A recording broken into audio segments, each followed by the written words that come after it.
राम चाहे शंकर धनु तोरा, हो सजग सुनि आयस मोरा। सभी लोग सावधान हो जाओ, क्योंकि प्रभु श्री राम धनुष तोड़ना चाह रहे हैं। ऐसा ना हो कि धनुष को उठाएं और धनुष के साथ ये धरा भी उठ जाए, क्योंकि धरा ने ही धनुष को पकड़ के रखा है। बेटी का विवाह बेटी की माँ की अनुमति के बिना नहीं हो सकता है, और सीता जी की माँ है पृथ्वी, मानो पृथ्वी ने ही धनुष को पकड़ के रखा है। और भगवान ने जैसे ही धनुष के केंद्र में हाथ रखा है, कब धनुष को उठाया, कब चढ़ाया, कब तोड़ दिया, किसी को पता ही नहीं चला।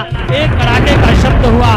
बाबा तुलसीदास जी कहते हैं, अजिदम के उदामिनी जिमे जबलयऊ भूमि धनु मंडल जब भयऊ छेद चढ़ावत कई चटगाड़े आउ नलका देख सब काड़े कई छन राम मध्य धनु तोरा हरे भुवन दुनि घोर कठोरा हरे राम मध्य धनु तोरा हरे भुवन दुनि घोर कठोरा हरे भुवन दुनि घोर कठोरा हरे भुवन दुनि घोर कठोरा।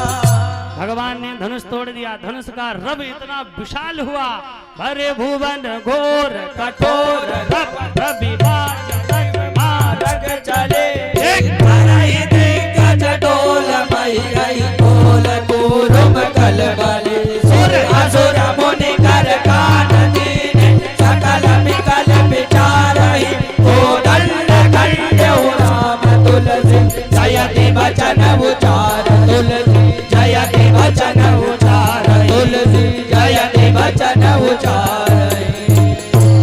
भरे भुवन घोर कठोर रब, धनुष तोड़ने का इतना रब हुआ, इतनी तेज शब्द हुआ कि रविवाज तज मार्ग चले। भगवान सूर्य के अश्व अपना मार्ग छोड़ करके चलने लगे, लड़खड़ा गए, रविवाज तज मार्ग चले।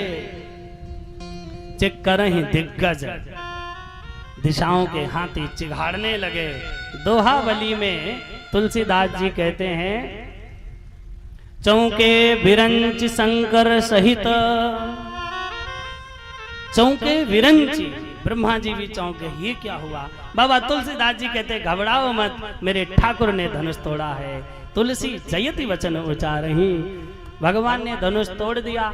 जनक जी की यही प्रतिज्ञा थी, जो धनुष तोड़ेगा उसके साथ विवाह होगा, तो टूटत ही धनु भयो विवाह। फिर जो हो गया, भगवान सानंद अवध में आए। जब ते राम ब्याहे घर आए, नित नव मंगल मोद। कुछ दिन तक रहे। एक बार महाराज दशरथ ने सोचा कि राम जी को राजा बना दिया जाए। गुरुदेव से परामर्श लिया। गुरुदेव ने कहा बहुत अच्छी बात है, परंतु माता कैकेयी ने अपने वचन मांग लिए, और उसमें उन वचनों में एक वचन ये भी था कि मेरे पुत्र भरत को राजगद्दी मिले, और दूसरा जो वचन है वो बहुत कठोर है। ऐसा वचन इसके मांगने के पश्चात अवध में 14 साल तक कोई उत्सव नहीं हुआ। अवध में 14 साल तक कोई ठीक से त्योहार भी नहीं कर पाया। तापस वेश विशेष उदासी, 14 वर्ष राम वनवासी। भगवान राम का जब वनगमन सुनिश्चित हो गया, तो लक्ष्मण जी विचार करने लगे, रखी हैं भवन के लई हैं साथा, क्या करेंगे, हमें संग ले चलेंगे या यहीं छोड़ करके जाएंगे। भगवान राम ने कहा, लक्ष्मण तुम यहीं रहो, क्योंकि भरत और शत्रुघ्न ननिहाल में हैं, मुझे बन जाने की आज्ञा मिल चुकी है। अतः माता पिता की सेवा तुम्हारे कंधों पर है, अयोध्या का भार तुम्हारे कंधों पर है। लक्ष्मण जी ने कहा, मैं किसी को जानता ही नहीं, गुरु पितु मातु न जानहु का